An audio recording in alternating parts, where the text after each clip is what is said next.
Imagine this. It's February 1942, and Ottawa is buried under a thick layer of snow. The world is at war, but the real threat to Canada isn't coming from Nazi Germany or Imperial Japan. It's coming from a single sheet of paper, stamped with the seal of the United States of America. In the heart of Canada's capital, government officials and military brass are locked in a battle of nerves, not with an enemy, but with their closest ally. The United States, fresh from the shock of Pearl Harbor, has just delivered a demand that would shake the foundation of Canadian independence. Hand over command of your own soldiers, on your own soil, to an American general. This wasn't just a request. It was a test of loyalty, a challenge to sovereignty, and a move that would set the stage for one of the most dramatic standoffs in North American history. The U.S. was flexing its muscle, and for the first time, Canada was being asked to fall in line, not as a partner but as a subordinate. The message from Washington was clear. In the face of a Japanese threat, there could be no room for divided command. The Pacific coast, stretching from California to Alaska, was now a single front, and the Americans wanted every soldier, Canadian or not, answering to one man. Lieutenant General John L. DeWitt, the iron-willed commander of the Western Defense Command, operating out of San Francisco. For American strategists, the logic was bulletproof. The U.S. had the numbers, the firepower, the resources. Canada, with its smaller population and limited military, was expected to simply follow orders. After all, the United States was the arsenal of democracy, the rising superpower, and the only shield standing between North America and a potential Japanese invasion. In Washington's eyes, unity of command was the only way to win. Efficiency, speed, and overwhelming force. These were the American answers to the chaos of war. But what the U.S. didn't expect was resistance. Not from Canada, not from a country that had always been seen as a loyal junior partner, a quiet neighbor, a reliable friend. Yet behind the closed doors of Ottawa's government buildings, a storm was brewing. The idea of surrendering command of Canadian troops on Canadian soil to an American general was more than just a military issue. It was a question of national identity, of pride, of the right to make decisions without foreign interference, even from an ally as powerful as the United States. The tension was electric. American officials, confident in their position, saw the Canadian hesitation as unnecessary, even ungrateful. After all, the U.S. was offering protection, resources, and leadership at a time when the world was on fire. But for Canada, the stakes were existential. This was about more than just strategy. It was about history, memory, and the scars left by past wars, scars that Americans, in their rush to unify command, had overlooked. As the snow fell outside, the real battle was being fought in heated meetings, urgent telegrams, and late-night strategy sessions. The United States was used to getting its way, especially in its own backyard. But this time, the answer from Canada would be a quiet, unwavering no. And that single word would echo through the halls of power in both countries, setting off a chain reaction that would redefine the relationship between the U.S. and its northern neighbor for generations to come. What happened next would shock even the most seasoned diplomats in Washington, because Canada's refusal wasn't just a diplomatic maneuver, it was a declaration of independence, a line drawn in the snow, and a warning that even the closest friendships have limits. The United States, for all its might, was about to learn that true partnership means respect, not just power. And the story of how Canada stood its ground against the American giant is one that still resonates today, every time the world asks what it really means to be a sovereign nation. But that was only the beginning. The real drama was just getting started.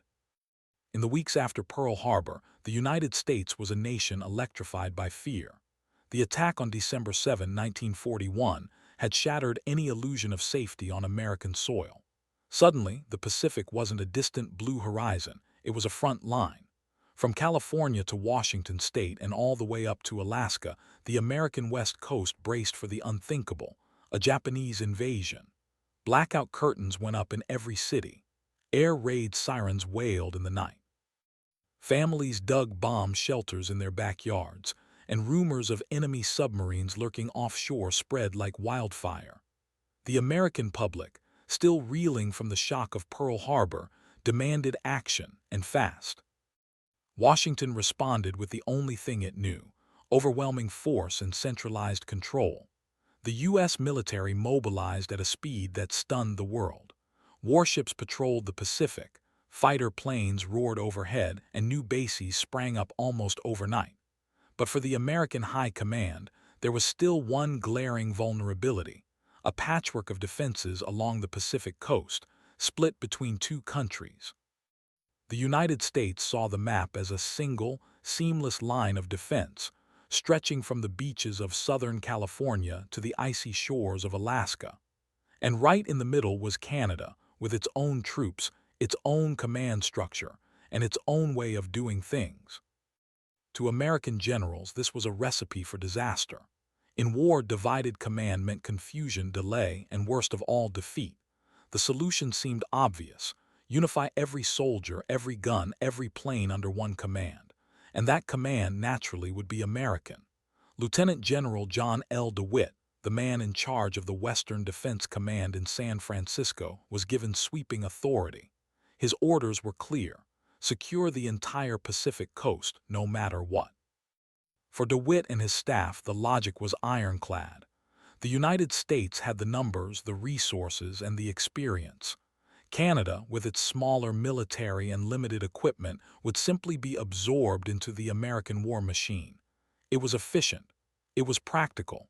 It was, in the eyes of Washington, the only way to win. But the American plan ran into an unexpected wall.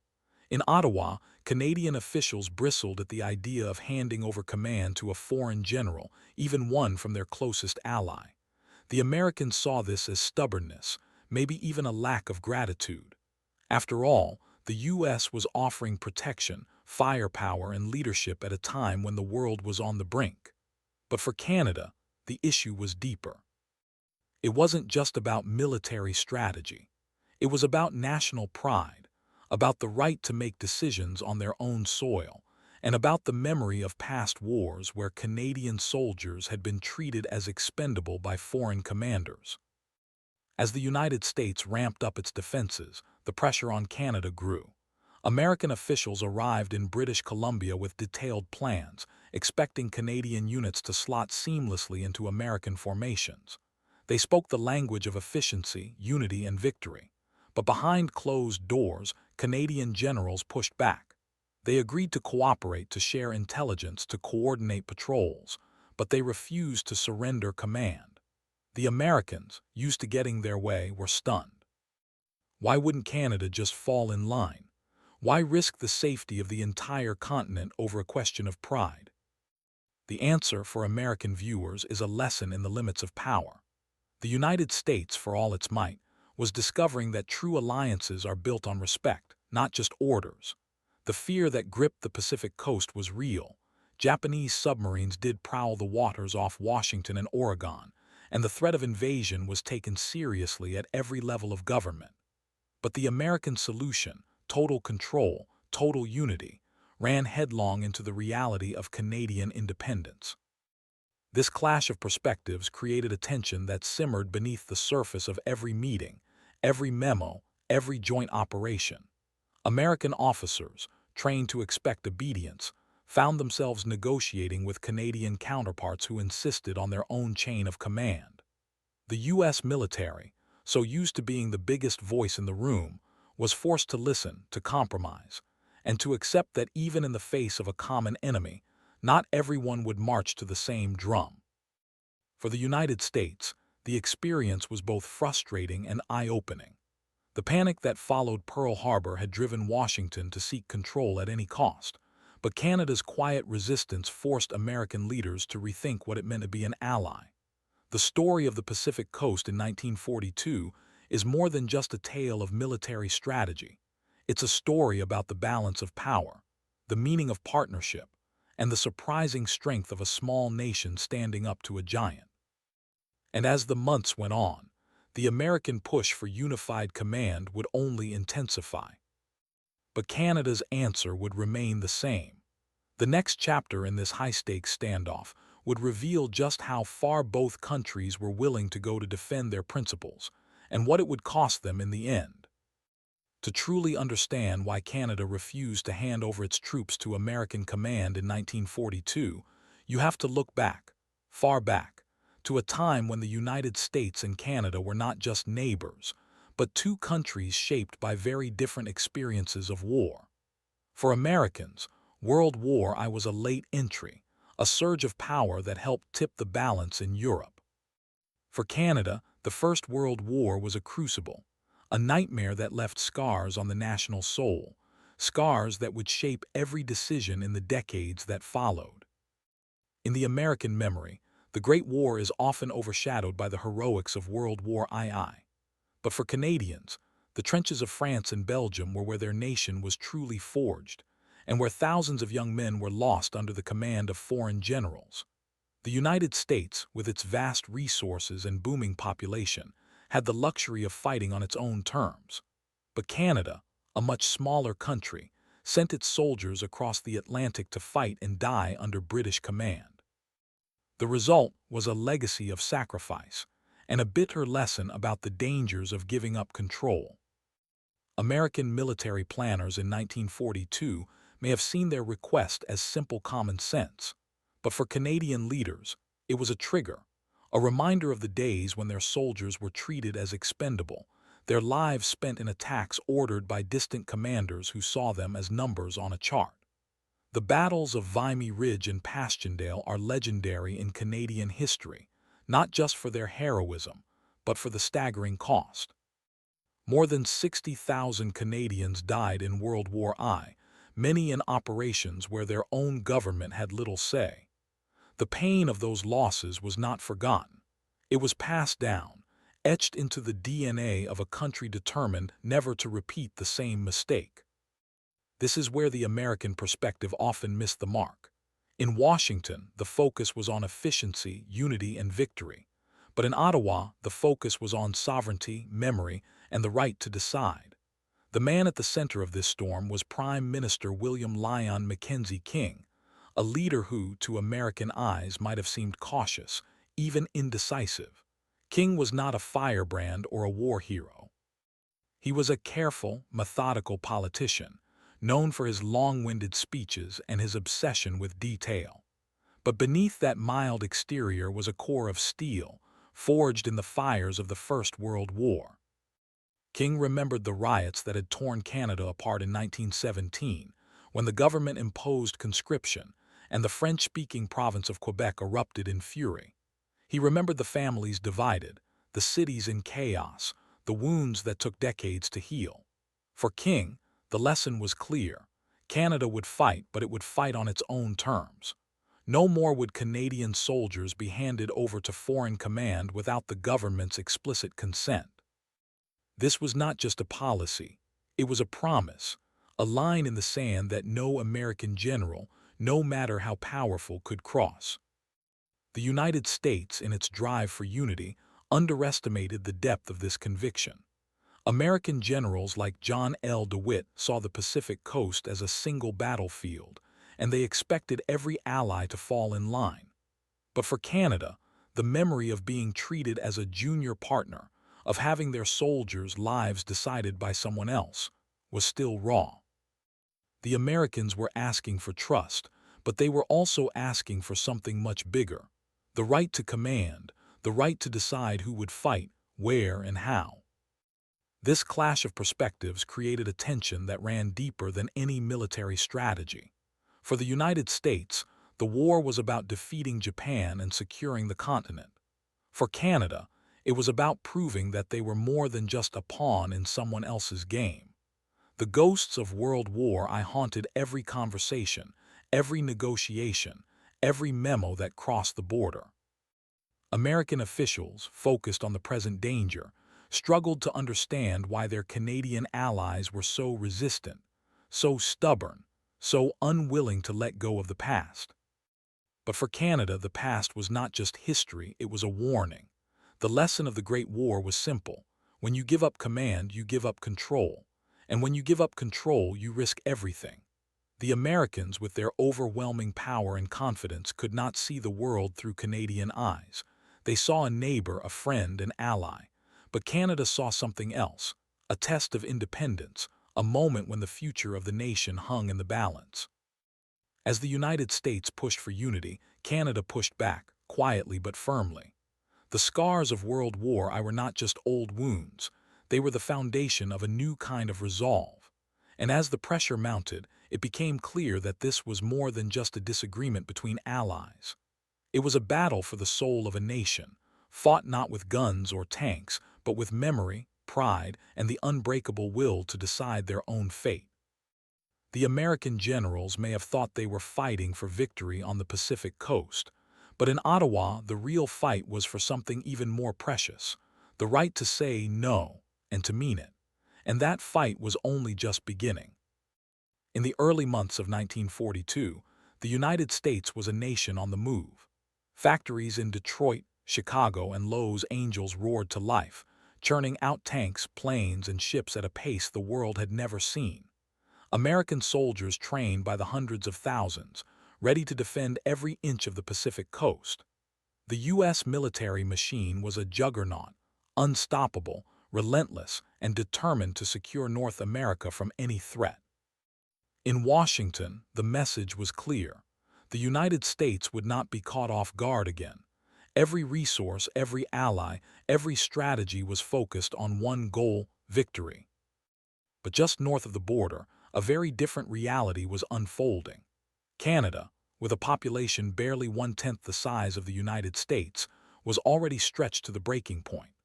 While American cities buzzed with wartime energy, Canadian towns and villages sent their sons and daughters to fight in distant lands. By early 1942, more than 1 million Canadians had volunteered for service, a staggering number for such a small country.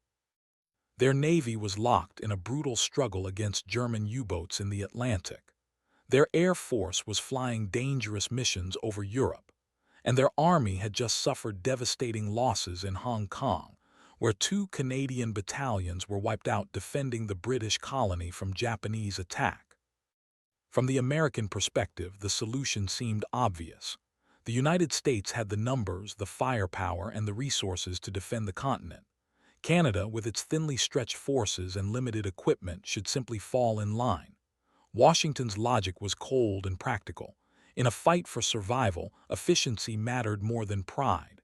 The Pacific coast was a single front, and the Americans wanted every soldier, Canadian or not, under one command. To U.S. generals, this was not just a request, it was a necessity. But for Canada, the stakes were far higher than military efficiency. The American juggernaut was both a lifeline and a looming shadow.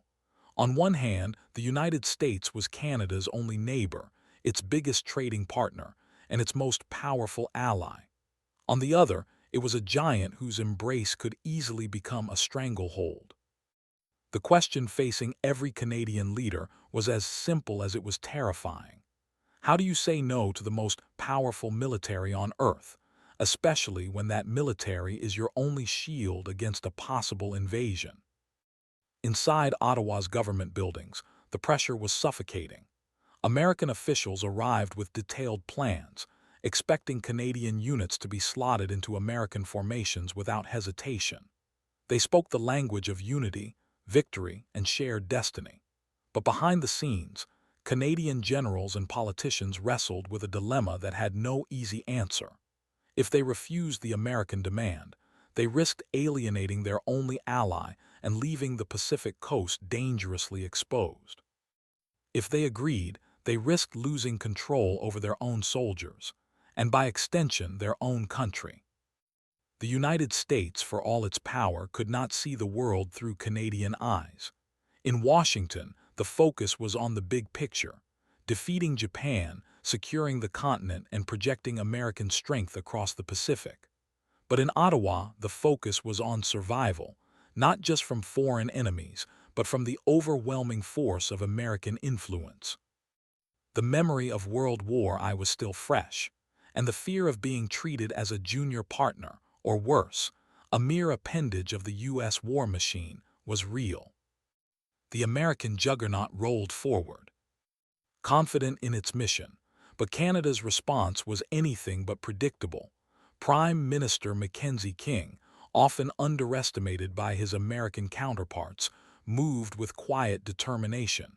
He understood the stakes better than anyone. Canada needed American support, but not at the cost of its own sovereignty. King's answer was a masterclass in diplomatic finesse. Canada would cooperate, share intelligence, and coordinate defenses, but the chain of command would end in Ottawa, not in San Francisco or Washington. This stance baffled many in the U.S. military. Why would Canada risk everything over a question of command? Why not accept American leadership and focus on the bigger threat? The answer, for American viewers, lies in the heart of what it means to be a nation. For Canada, the right to command its own troops was not just a matter of pride, it was a matter of existence. To surrender that right, even to a trusted ally, was to risk becoming invisible, swallowed up by the sheer size and power of the United States. The tension between the two countries simmered just below the surface. American generals pushed for unity, Canadian leaders pushed back, insisting on respect and equality. The result was a delicate dance. One misstep and the alliance could fracture, but Canada held firm, refusing to be swept away by the American tide. The United States, for all its might, was forced to accept a new reality. Even the smallest ally could draw a line in the sand. This David versus Goliath struggle played out in conference rooms, on telegraphs, and in the quiet resolve of Canadian leaders who refused to be overshadowed. The American juggernaut was unstoppable, but Canada's determination was unbreakable. The world watched as two allies, bound by friendship and necessity, navigated the most dangerous moment in their shared history. And as the war raged on, the question remained: would the United States respect Canada's stand, or would the pressure to unify command push the alliance to the breaking point? The answer would shape not just the outcome of World War II, but the future of North American relations for generations to come. The next chapter would reveal just how far both nations were willing to go to defend their principles, and what it would mean for the balance of power on the continent. As 1942 unfolded, the United States was determined to bring order to the chaos of war. American generals, trained in the doctrine of unity and decisive action, believed that victory depended on a single, unbroken chain of command. In Washington, the logic was simple: one coastline, one enemy, one commander. The U.S. military had no patience for divided authority or diplomatic niceties. The Pacific coast was a battlefield, and every soldier, American or Canadian, needed to answer to the same orders delivered from the top down. Lieutenant General John L. DeWitt, the man at the center of America's Western Defense Command, embodied this mindset. From his headquarters in San Francisco, DeWitt saw threats everywhere: Japanese submarines lurking off the coast, rumors of enemy landings, and the ever-present fear of sabotage. For DeWitt and his staff, the only way to secure the continent was to bring every available resource under American control. Canadian troops, in their view, were simply another asset to be deployed as needed, no different from American battalions, ships, or planes. American liaison officers arrived in British Columbia with briefcases full of plans. These documents, meticulously prepared, mapped out every detail of the defense of the Pacific coast. In the American vision, Canadian units were slotted into American task forces, assigned to American sectors, and expected to follow American orders. The plans were efficient, logical, and, above all, American. To the U.S. military, this was the only way to win. But across the table, the Canadians saw things very differently. In Ottawa and Victoria, Canadian generals and officials studied the American proposals with growing unease.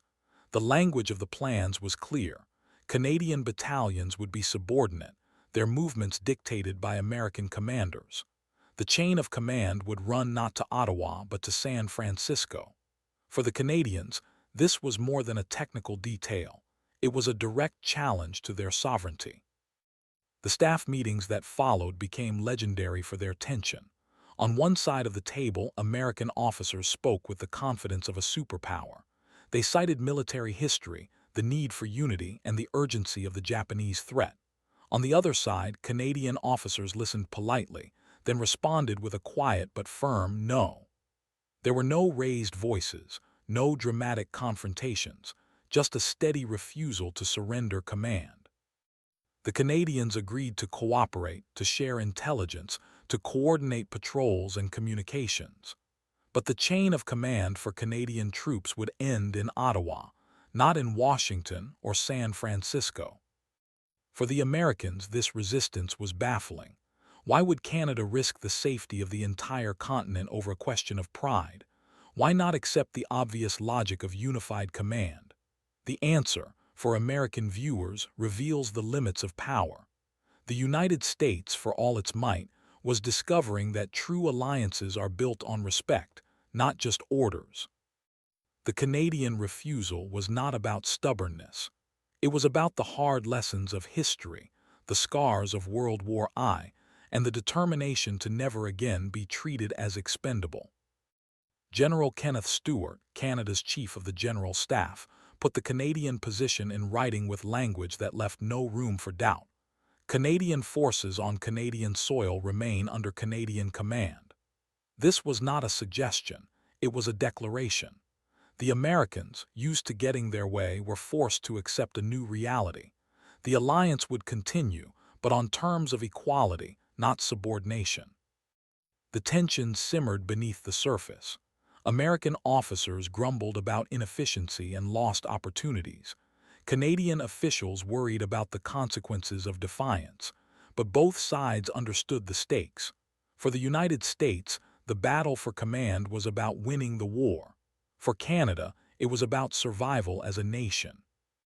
The silent standoff played out in conference rooms, over telegrams, and in the daily routines of soldiers on the Pacific coast. American and Canadian units trained side by side, patrolled the same waters, and watched the same skis. But behind the scenes, every decision was a negotiation, every order a test of trust. The Americans pushed for control, the Canadians pushed back, insisting on respect. This battle for command was never about headlines or dramatic showdowns. It was fought in the details, in the wording of orders, the structure of task forces, the protocols for sharing intelligence. The Americans learned, sometimes grudgingly, that partnership meant compromise. The Canadians proved, quietly but unmistakably, that even the smallest ally could stand its ground. For the United States, the experience was a lesson in the complexities of alliance. Power alone was not enough. Victory required cooperation, respect, and the willingness to listen. The silent standoff on the Pacific coast would shape the future of North American defense and leave a legacy that still echoes in every joint operation between the two countries. But the command fight was only half the crisis. While American and Canadian officers argued over orders and authority, a new challenge was emerging far to the north, one that would test the limits of sovereignty in ways no one could have predicted. The next chapter would reveal just how far the United States was willing to go to secure the continent, and how Canada would respond when its very land was at stake. While the United States and Canada clashed over command on the Pacific coast, a new front was opening, one that would test the very boundaries of sovereignty. This time, the battleground wasn't the beaches of British Columbia or the skis above Vancouver. It was the vast, frozen wilderness of the Canadian North, where the United States launched one of the most ambitious military construction projects in its history. For American planners, the North was a strategic prize. For Canada, it was a homeland at risk of being quietly absorbed by its powerful neighbor. After Pearl Harbor, the U.S. military's gaze turned sharply northward. The fear was real. If Japanese forces cut off the sea routes to Alaska, the entire American territory could be isolated and vulnerable. The answer, in classic American fashion, was bold and immediate: build a land route to Alaska, no matter the cost. The Alaska Highway, a project of almost mythic scale, was born in the war rooms of Washington and unleashed on the wilds of the Yukon and Northwest Territories. The numbers alone were staggering. Over 33,000 American troops and civilian workers poured into Canada's north. A force so large that in some remote communities, American soldiers outnumbered Canadian residents 10 to 1. Convoys of trucks, bulldozers, and cranes rumbled through forests that had stood untouched for thousands of years. American flags flew over sprawling construction camps. U.S. military police patrolled Canadian towns, enforcing American rules on foreign soil. The sheer momentum of the American war machine was breathtaking, and for many in Ottawa, deeply unsettling.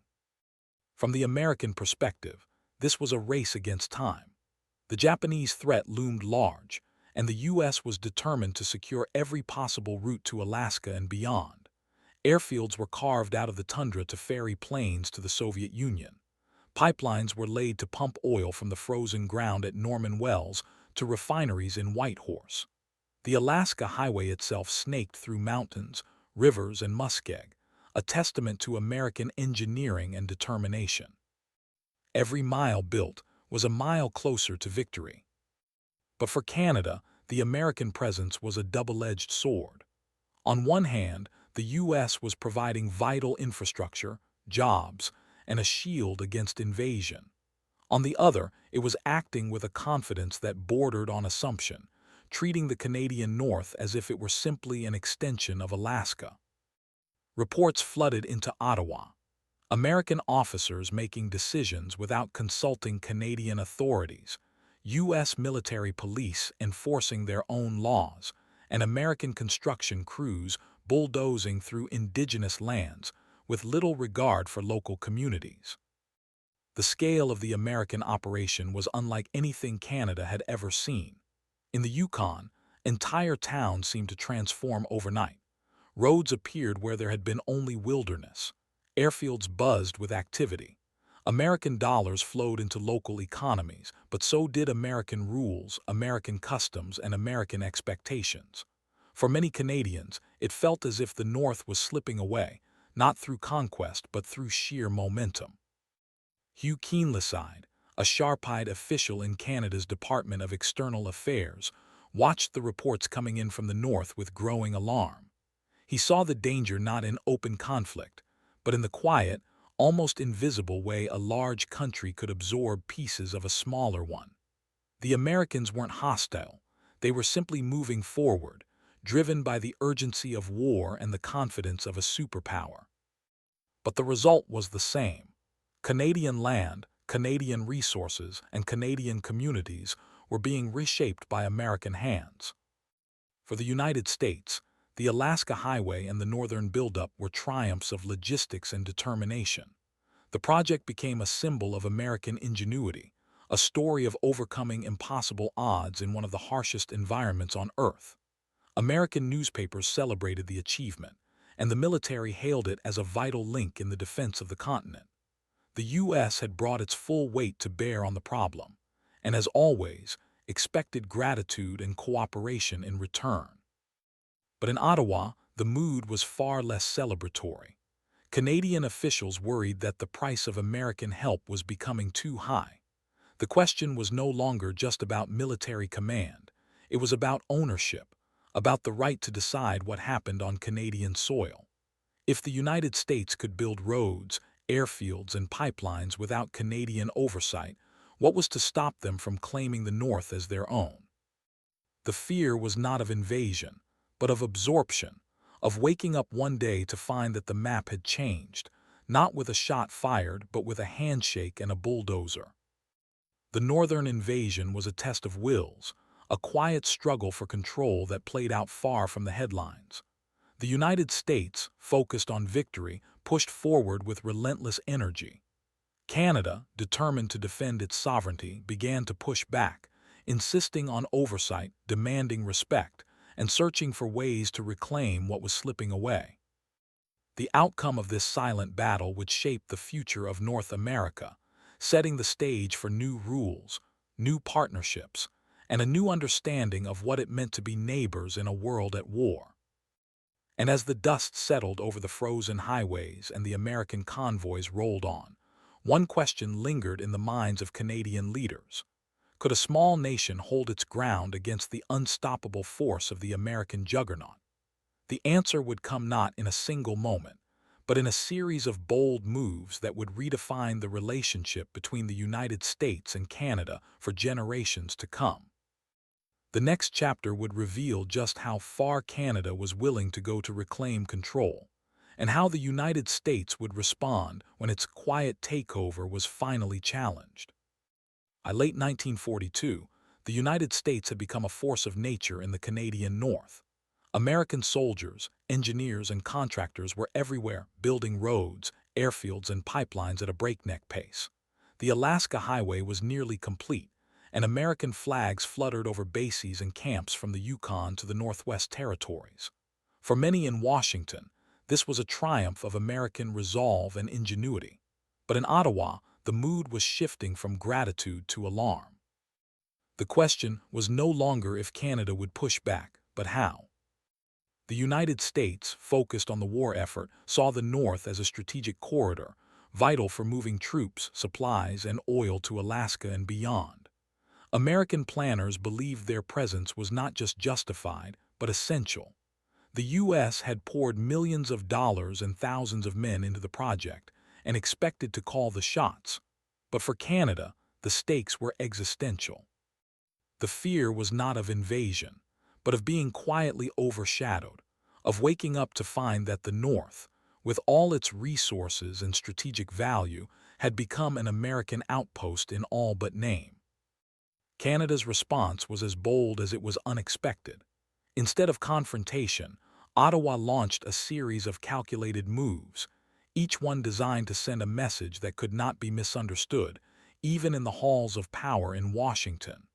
The first move was to send a man, Brigadier Bill Foster, appointed as Special Commissioner for Defense Projects in the North. Foster's mission was simple but enormous. He was Ottawa's eyes and ears on the ground, tasked with monitoring every American operation, enforcing Canadian law, and making sure that every American-built road, airfield, and building would ultimately belong to Canada. Foster's presence was a quiet but unmistakable assertion of sovereignty. He traveled the rough trails and muddy camps of the North, a Canadian flag pinned to his uniform, reminding everyone, American and Canadian alike, that this land had an owner, and that owner was not the United States. Foster's reports flowed back to Ottawa, documenting every detail of the American buildup and ensuring that no decision was made without Canadian oversight. For the Americans, it was a new and sometimes frustrating reality. The days of unchecked expansion were over. The second move was even more audacious. Canada announced that it would pay the United States back for every permanent structure built on Canadian soil. This was not about money, it was about ownership. By writing checks for the roads, airfields, buildings, and pipelines, Canada made sure there could never be any doubt about who these assets belonged to.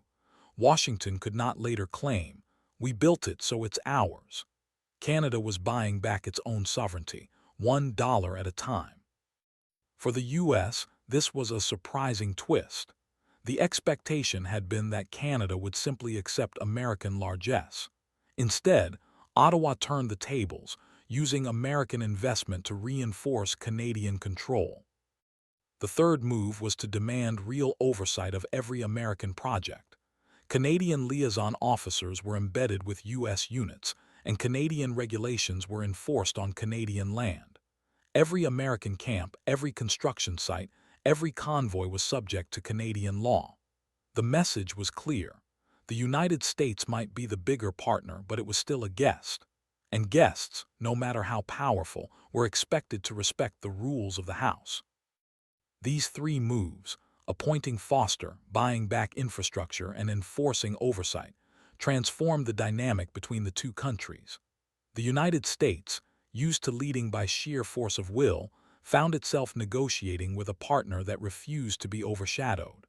American officers and officials, who had once assumed they would call the shots, now had to work within a framework of cooperation and respect. The days of unilateral action were over. For American viewers, this chapter is a powerful reminder that even the mightiest nation can be challenged, not by open defiance, but by quiet, determined action. Canada's strategy was not to confront the United States head-on, but to use the tools of diplomacy, law, and economics to reclaim control. The result was a new kind of partnership, one built not on dominance but on mutual respect. The impact was immediate. American flags came down from Canadian bases. Canadian law was enforced in every camp and construction site. The infrastructure built by American hands became Canadian property, secured not by force, but by negotiation and payment. The United States, for all its power, had to accept that the North would remain Canadian. But the story didn't end there. The next test would come on the battlefield itself, as Canadian troops prepared to join American forces in a rare joint operation. The question was whether the hard-won principles of sovereignty and equality would hold under the ultimate pressure of war. The answer would reveal just how much the United States had learned about partnership, and just how far Canada was willing to go to defend its independence, even in the closest of alliances.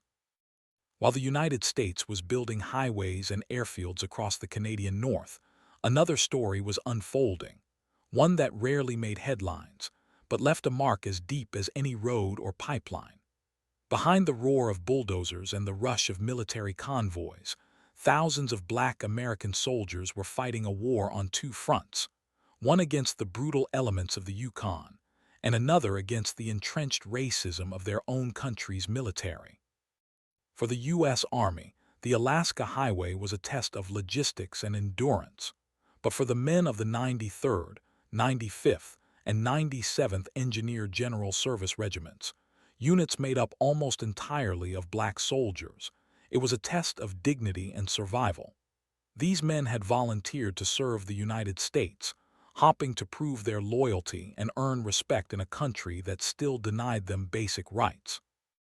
Instead, they found themselves segregated from their white counterparts, assigned the toughest, most dangerous stretches of road, and forced to endure conditions that would break most men. The American military's policy of segregation followed these soldiers north. Black regiments were housed in separate barracks, fed in separate mess halls, and given the oldest, least reliable equipment. Many of these men came from the American South, unprepared for the bone-chilling cold of the Yukon winter. Standard-issue uniforms offered little protection against temperatures that plunged to 40 below zero. Frostbite was a constant threat, and the summer brought its own torments. Clouds of mosquitoes so thick they could choke a man, and muskeg that swallowed trucks whole. Yet despite every obstacle, the Black engineer regiments built faster and worked harder than anyone expected. They felled trees, hauled gravel, and laid corduroy roads across bogs that seemed determined to fight back. Their officers, mostly white, filed reports praising their work, but those reports were quietly buried in military archives. When the highway was finished and the cameras came out, the official photographs showed white soldiers and officers posing beside completed bridges and roads. The Black soldiers who had done so much of the hardest labor were left out of the story, erased from the record as if they had never been there. For decades, the contributions of these Black American soldiers remained hidden. Their names and faces were missing from the history books, their sacrifices unrecognized by the country they had served. It would take more than 70 years for their story to be brought into the light, as historians and activists uncovered photographs, letters, and memories that revealed the truth. Today, the legacy of these forgotten fighters is finally being honored, but the injustice of their erasure remains a powerful reminder of the struggles faced by Black Americans, even in the service of their own nation. But the impact of the U.S. military's Northern campaign did not end with the soldiers. The arrival of tens of thousands of American troops and workers brought massive change to the indigenous communities of the Yukon and Northwest Territories. For the Kaska, Tlingit, and other First Nations, The construction of the Alaska Highway was a wound that never fully healed. Hunting grounds that had sustained families for generations were buried under gravel and asphalt. Moose and caribou fled from the noise and never returned in the same numbers. Traplines were destroyed, fish camps disrupted, and ancient trails lost beneath the relentless advance of American machinery. Worse still, the influx of outsiders brought new diseases to communities with no immunity and little access to medical care. Measles and influenza swept through villages, leaving heartbreak in their wake. Elders who had survived decades of hardship watched as their way of life was upended in a matter of months. One Casca elder, interviewed years later, summed up the experience in words that cut to the heart of the matter. Everything changed. The land changed, we changed, and nobody asked us. For the United States, the Alaska Highway was a symbol of victory over nature and a testament to American resolve. For the indigenous peoples of the North, it was a story of loss, of land, of culture, and of sovereignty. The irony was impossible to ignore. While Canada fought to protect its independence from American control, neither country stopped to ask the original inhabitants of the land what they wanted or what they were willing to lose. The legacy of the U.S. military's presence in the Canadian North is complex and often painful. The Black American soldiers who built the highway are finally being recognized for their heroism and endurance, but their struggle for equality continues to echo in the fight for civil rights across the United States. The indigenous communities whose lands were transformed by war still carry the scars, their voices only now beginning to be heard in the national conversation.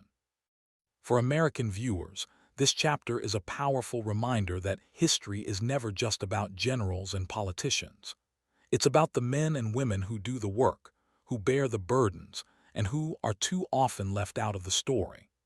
The Alaska Highway stands as a monument to American ambition and ingenuity, but also to the forgotten fighters and the communities forever changed by its creation. As the dust settled and the war moved on, the United States would have to reckon with the true cost of its northern campaign, not just in dollars and miles, but in the lives and legacies of those who built the road, and those who called the land home long before the first American convoy ever arrived. The next chapter would see the U.S. and Canada facing new challenges, as the lessons of the past shaped the future of their partnership, and the unfinished business of justice and recognition continued to demand attention on both sides of the border. The story of the United States and Canada during World War II didn't end with the last convoy rolling down the Alaska Highway or the final American flag lowered from a Yukon outpost. In fact, the real impact of this high-stakes standoff would only become clear in the years and decades that followed. The American push for unity and control, and Canada's quiet but unbreakable resistance, sent shockwaves through the halls of power in both countries and set the stage for a new era in North American relations. For the United States, the experience was a wake-up call. American military planners, so used to leading by sheer force and expecting automatic compliance from allies, were forced to confront a new reality. Partnership could not be built on power alone. The Canadian refusal to surrender command, even in the face of overwhelming American resources, was a lesson in the limits of influence. Washington learned that respect, negotiation, and genuine cooperation were just as essential to victory as tanks and planes. This lesson would echo through every major alliance the United States entered after the war. When NATO was created in 1949, American diplomats found themselves sitting across the table from Canadian officials who insisted on one non-negotiable principle: no country's soldiers could be placed under another's command without explicit government consent. The scars of the Pacific Coast standoff were still fresh, and Canada's determination to protect its sovereignty became a blueprint for smaller nations everywhere. The United States, recognizing the value of a strong, independent partner, agreed.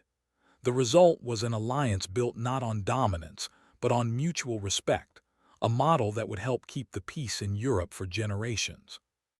The same dynamic played out in the creation of NORAD, the North American Aerospace Defense Command, in 1957. This time, the United States and Canada designed a command structure that was truly unique, an American commander and a Canadian deputy, sharing authority over the continent's air defenses.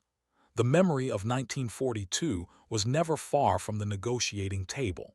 Canadian leaders, many of whom had lived through the wartime disputes, made sure that the mistakes of the past would not be repeated. For the United States, it was a chance to prove that even the world's most powerful nation could work as an equal with its closest neighbor. But the aftershocks of the wartime standoff went far beyond military alliances. The American public, once accustomed to thinking of Canada as a quiet junior partner, began to see the country in a new light. News of Canada's stand, though often hidden by wartime censorship, eventually filtered south, sparking debates about the meaning of friendship, loyalty, and independence. American historians and journalists started to ask tough questions. What does it mean to be an ally? How do you balance unity with respect for national identity? The answers would shape not just U.S. Canada relations, but America's approach to alliances around the world. The lessons of the 1940s also influenced American foreign policy in unexpected ways. When the United States faced new conflicts, whether in Korea, Vietnam, or the Middle East, the memory of Canada's resistance served as a reminder that even the closest allies have limits. Washington learned to listen more carefully, to consult more openly, and to recognize that partnership is a two-way street. The days of expecting automatic obedience were over. For Canada, the impact was just as profound. The country emerged from the war with a new sense of confidence and independence, forged in the crucible of its standoff with the United States. Canadian leaders knew that their refusal to surrender command had set a precedent, not just for themselves, but for every small nation facing a larger neighbor. The blueprint was clear: stand firm, insist on respect, and never underestimate the power of a principled no. But the story was not without its unfinished business. The same determination that protected Canadian sovereignty from American overreach did not always extend to the indigenous peoples of the North, whose voices were left out of the conversation. The legacy of the Alaska Highway and the American military presence would continue to shape debates over land rights, cultural survival, and justice for decades to come. For both the United States and Canada, the challenge of honoring those stories remains a work in progress. Today, the border between the United States and Canada is the longest undefended border in the world, a line held together not by barbed wire, but by trust. That trust was earned in the difficult years of the early 1940s, when two nations faced the ultimate test of alliance and emerged stronger for it. The aftershocks of Canada's stand against American command still ripple through every joint operation, every diplomatic negotiation, and every moment of crisis. For American viewers, the lesson is clear. True strength lies not just in power, but in partnership. The United States, for all its might, learned that the respect of an ally is worth more than 1,000 tanks. The story of the U.S. and Canada in World War II is not just a tale of military strategy. It's a blueprint for how nations, large and small, can work together without losing themselves in the process. And as new challenges arise on the world stage, the echoes of that wartime standoff remind us all. The most enduring alliances are built on trust, respect, and the courage to stand your ground, even when the world's most powerful nation is standing right beside you. As the dust settled on the battlefields of World War II and the last American convoys rolled out of the Canadian North, the true legacy of the U.S. Canada standoff began to take shape. For the United States, the experience was more than just a chapter in military history. It was a turning point in the way America understood power, partnership, and the meaning of true alliance. The story of how Canada stood its ground against the world's most powerful nation is not just a tale of resistance. It's a lesson in the delicate balance between strength and respect, unity and independence. For American leaders, the Canadian refusal to surrender command was a shock, a reminder that even the closest allies have their own red lines. The United States, accustomed to leading by sheer force and expecting compliance, was forced to confront a new reality. Partnership could not be built on orders alone. The quiet but unwavering no from Ottawa echoed through the halls of Washington, challenging the very foundations of American military doctrine. It was a moment when the U.S. had to look in the mirror and ask, what does it mean to be a true friend? How do you lead without dominating? How do you protect your interests without erasing the identity of those who stand beside you? The answer, as it turned out, was found not in the roar of engines or the thunder of artillery, but in the patient work of negotiation, compromise, and mutual respect. The United States learned that the strength of an alliance is measured not by the number of troops or tanks, but by the trust that binds nations together. Canada's insistence on sovereignty forced America to adapt, to listen, and to recognize that real unity comes from shared values, not just shared enemies. This lesson would shape every major alliance the United States entered in the decades that followed. From NATO to NORAD, from the Cold War to the War on Terror, American policymakers carried with them the memory of Canada's stand, a blueprint for how to build partnerships that last. The principle was simple but powerful. Cooperation does not require obedience. True allies make their own decisions, even when the stakes are high and the pressure is immense. But the price of independence was not paid by governments alone. On the ground, ordinary Americans and Canadians lived the consequences of these decisions. Black American soldiers who built the Alaska Highway faced not only the dangers of war, but the injustice of segregation and erasure. Indigenous communities in the North saw their lands transformed and their voices ignored, casualties of a conflict that was supposed to be about freedom and self-determination. The story of the U.S. Canada wartime alliance is also a story of those who were left out, whose struggles and sacrifices are only now being recognized. For the United States, the legacy of this era is both a source of pride and a call to humility. The American ability to mobilize, innovate, and lead remains unmatched, but so too does the need to remember that leadership is earned, not imposed. The border with Canada stands as a testament to what is possible when two nations choose trust over force, dialogue over demands, and partnership over power plays. Today, as new challenges emerge, from global security threats to economic uncertainty, the lessons of the 1940s are more relevant than ever. The United States continues to rely on alliances, both old and new, to navigate a complex world. The blueprint forged in the snowy forests of the Yukon and the tense conference rooms of Ottawa still guides American strategy.